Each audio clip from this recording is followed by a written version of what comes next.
Plandemic, anti-vaccine conspiracy theorist propaganda, or the truth they don't want you to know? I think we'd be reasonable about that.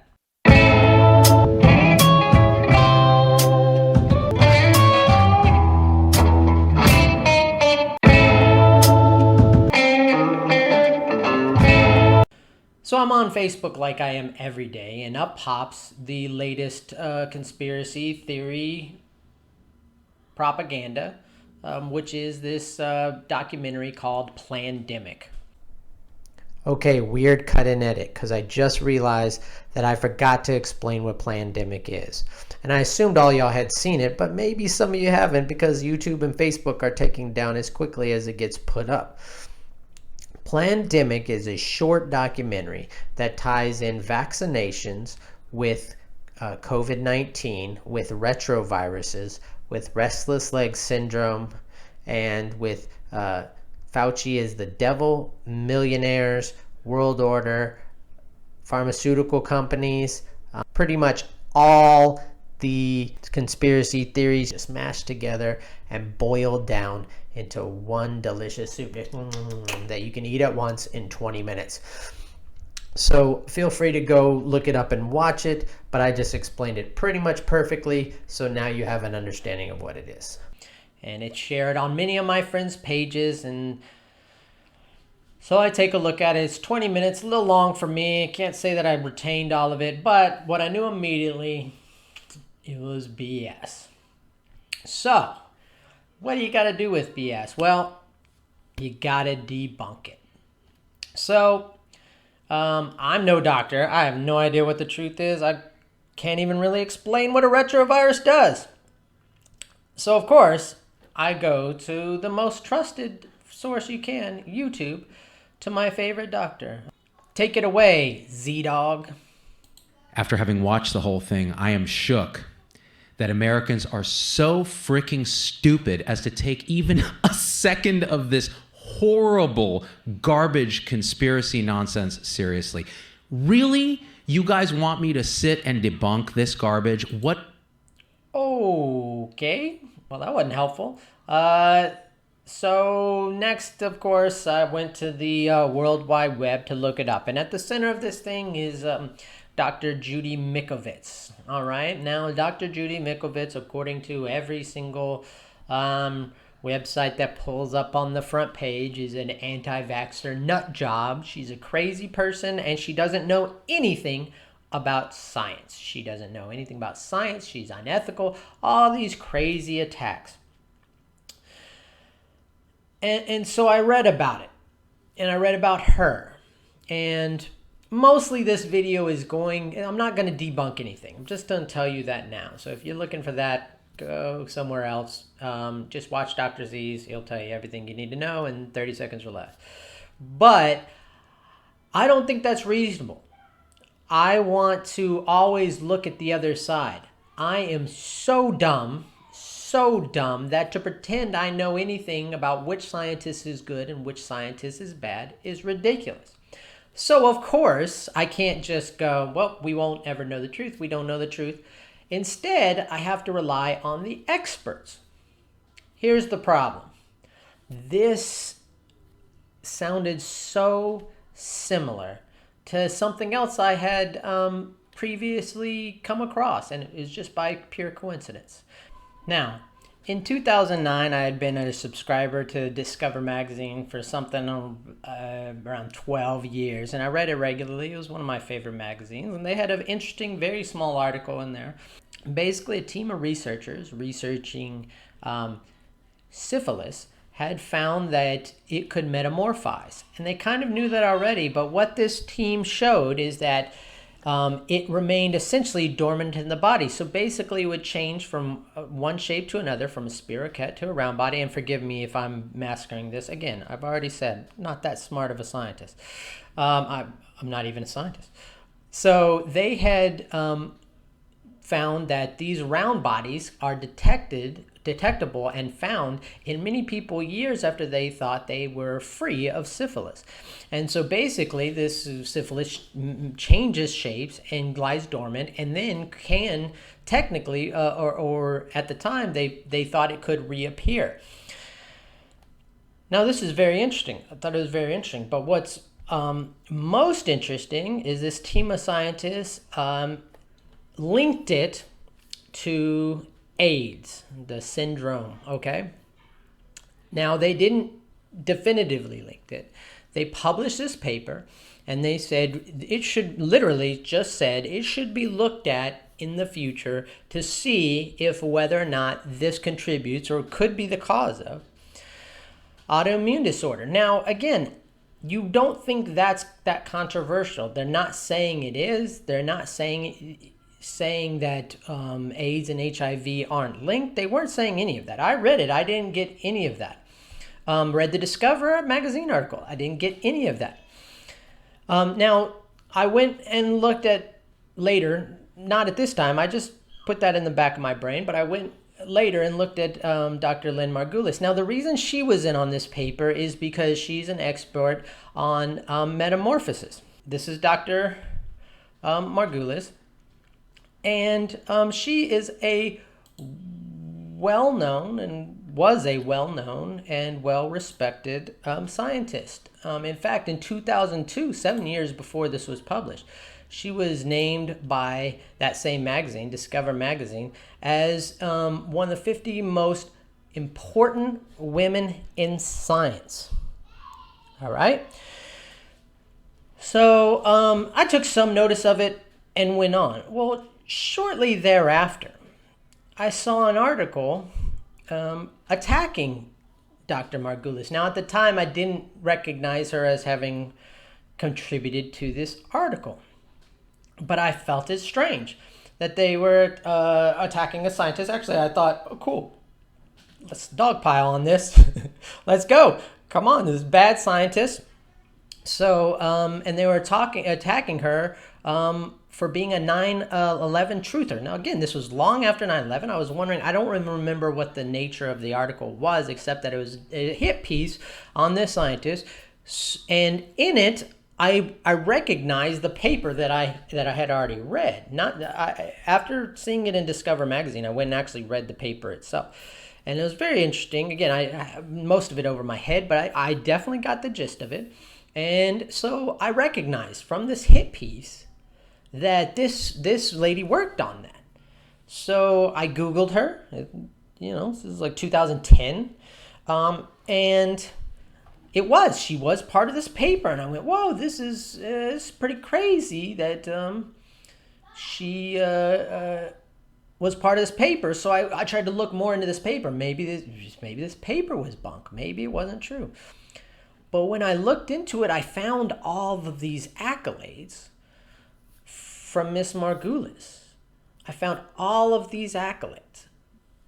But when I Googled her name, the first page was filled with these hit pieces criticizing her for she had a Gaia theory, criticizing her for a 9/11 truther, criticizing her for her work. And I just was like, what is going on? How can, when I looked at her wiki page, it was all great stuff. And when I got to the second and third and fourth and fifth page of Google, it was all this crazy, amazing stuff that this amazing woman had done. And it painted a totally different picture than what was going on currently. Well, all of the attacks, all of the media attacks, there was criticism. She was back and forth with many scientists on many things. Indeed, the symbiotic theory that she was eventually recognized as groundbreaking and is still held to be a good working theory and right, was at first shunned. And she had already started this back and forth with the academia, with the academics. But they, around the turn of the century, had already well come around and recognized that her work from many decades ago was essentially been proven to be right and had been groundbreaking, and that she had bridged the gap between some previous theorists and some current theories. And were all recognizing this good stuff until 2009. So what happened in 2009? Well, in 2009, her article about AIDS and HIV was taken. Now she just was all about symbiosis, but this article was taken. I'm sorry, not this article. This paper, this scientific paper, which was taken as an attack on the HIV/AIDS connection, and therefore an attack on gay rights and the treatment for AIDS and all this other crazy stuff, because there was a vehement, crazy conspiracy theory subgroup that was looking for stuff like this because whatever reasons they have political bias against homosexuals or against liberals or whatever it was. They had this bias, and so for sure those people were around, but Lynn wasn't one of them. And this paper had nothing to do with that. And what's incredible is this paper I saw immediately open up. At the time, there wasn't a good treatment, a cure, a good long-term treatment like there is now for AIDS. And I thought it could open up all sorts of research. But the research stopped there. There is no doubt about that. And there is no doubt that after 2009, her 9/11 truther, which she had been doing since 2001, her Gaia theory, which she had been doing for decades and decades, all of a sudden came out of attack in all these scientific, I'll call media as opposed to journals. In the media, she was just lambasted. And she even gave interviews later that this harmed her. Now, she was used to it. Because of her early theories were controversial, she was used to being shunned. But she had to go back to that. She had gotten all this praise and stuff, and then all of a sudden she's back to, no, you're a crazy person. So why am I saying this? Because now when you search Lynn Margulis, it's literally nothing but praise again. She died in 2011, shortly after she gave a second Discover interview that they talked about some of these conspiracies and some of her theories. But basically, she's now again lauded and praised as being a great scientist and one of the most important people of all times, which she was before. I say that to say this. If that happens, and that did happen, there is zero doubt that happened.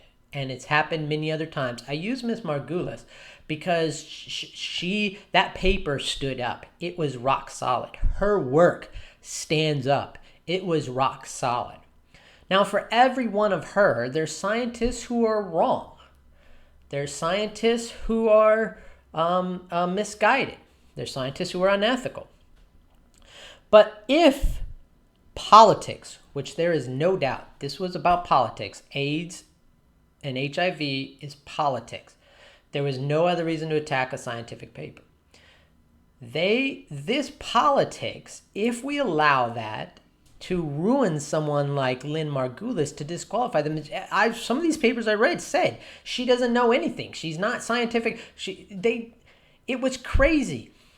When you do this to a real scientist, when you say that, it makes us questions when you say it to other people. Which brings me back to Judy Mikovits. Is she right? I don't know. I don't think so. I want to clarify now that I think that most of this stuff in Plandemic is probably crap. I think that a lot of it is probably bad science. I think almost all of it. First of all, the documentary itself, of course, is complete bias, and it is propaganda for sure. But I'm talking about the underlying claims.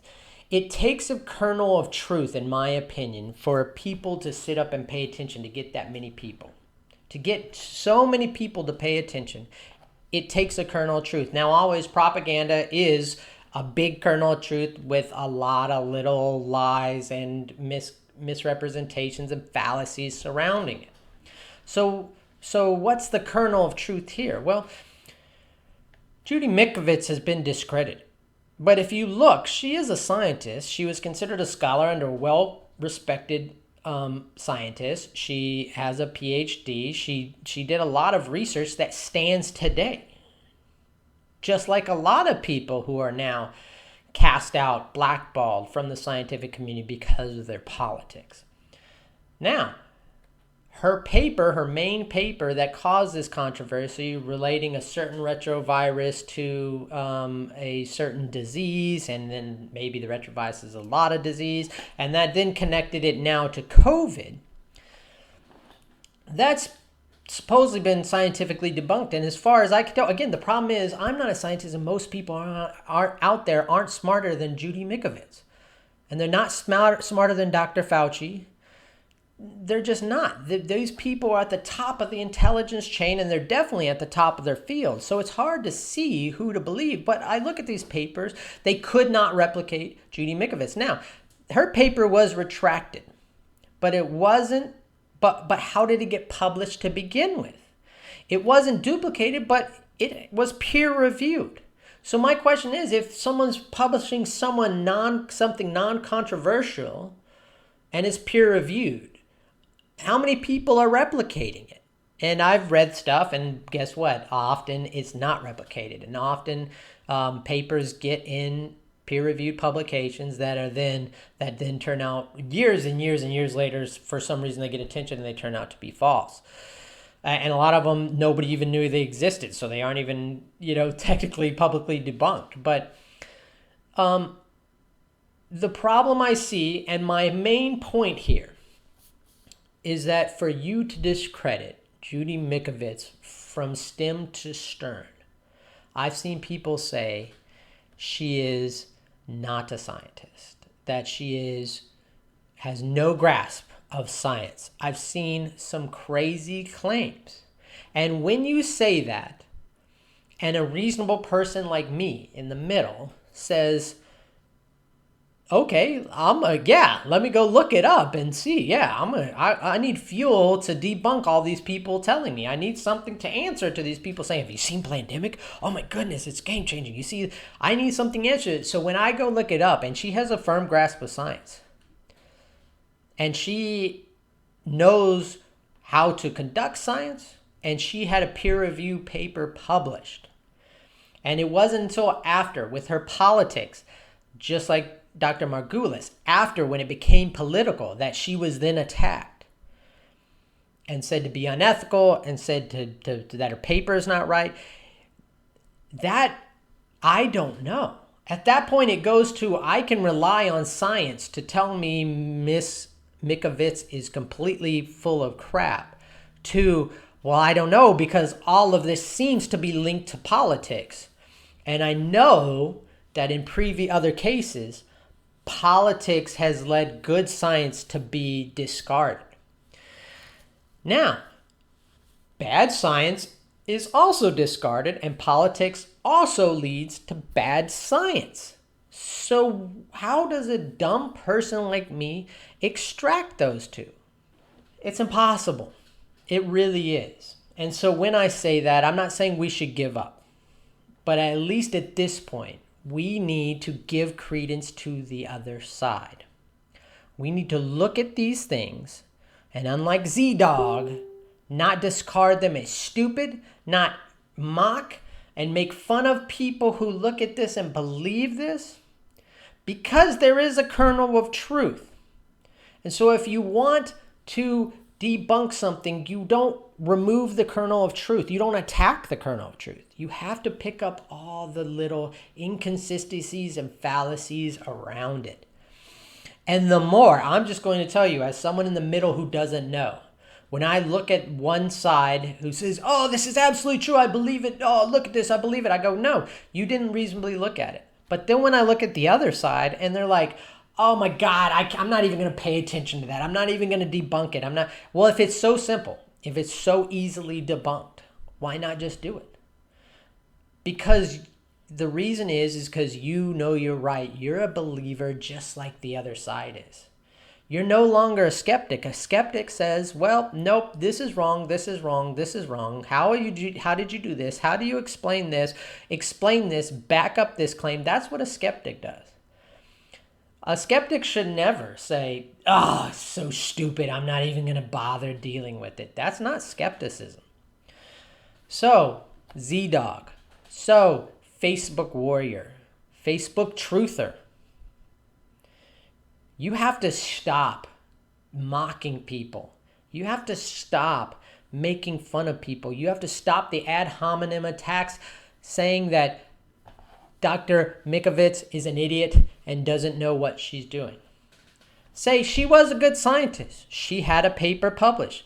That paper turned out to be untrue. She has political reasons to keep pursuing that same line of questioning, even though she is wrong. And here's a group of scientists with no political leanings who have shown that she is wrong. And here she has admitted she is wrong. That's how you debunk something. That's how you address these things. Which brings me to my next topic. YouTube. The worst thing you can do. If you think that removing stuff that you think is ridiculous is a way to get people who don't think it's ridiculous to change their minds, you haven't the slightest clue about human psychology.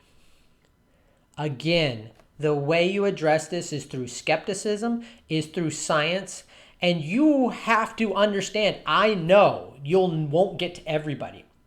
There's a lot of people on the conspiracy theorist side who will never change their minds. Just there's like a lot of people on the truther side who will never change their minds no matter how many science papers come out affirming it. You have to ignore those people. What you can't do is just take down the information. What you can't do is limit free speech. Now, I understand it's a private corporation, so they have the right to limit away. I'm talking about the practicality. When you take away a free speech source, when you take away a source of information, no matter how ridiculous, you are taking away people's ability to see it as ridiculous. They have to either take your word for it that's ridiculous, or if they're psychologically predisposed, they have to believe that there is some truth that you are trying to hide. Because there is no harm to leaving that up. It's not convincing itself any more people. It's giving the people who are already convinced ammunition. And Facebook and YouTube and social media presents a forum for which these ideas, from which we never had, which these ideas can come in and be debunked. Z-Dog can come in and say that's ridiculous. Another doctor can come in and show how ridiculous it is. Joe Rogan can have on a scientist who can explain all the faults. Then Joe Rogan can have on that scientist and Miss Mikovits, and they can argue it out in debate. That's the beauty of all this. But the minute you start censoring, the minute you start taking it down, I am telling you in no uncertain terms, right or wrong, you are pushing people to more likely believe it's true. Because in general, people hide things that are true. People don't bother hiding things that are completely false. So, what is my answer? Is Plandemic anti-vaxxer conspiracy theory? Or is Plandemic the truth they're trying to hide? I think it's probably a little of both. I think it's probably in the middle. And I'm telling you right now, there is a middle. And that's where most people sit. There is kernels of truth, and there is the political manipulation surrounding it. So what do I think? I think it's an anti-vaxxer conspiracy theory that has some truth to it that they don't want you to see. Okay? I think this is political, and I implore, I don't know how to do it, but I implore to somehow figure out a way to take the politics out of the scientific community.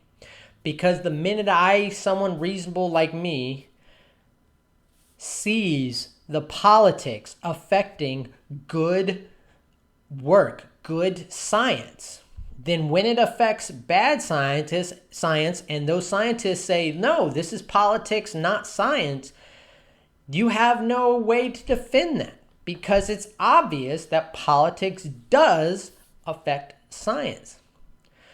So if you want to say it's a hoax, if you want to dismiss it, if you want to just poo-poo it and move on, that's fine. You don't even have to watch it.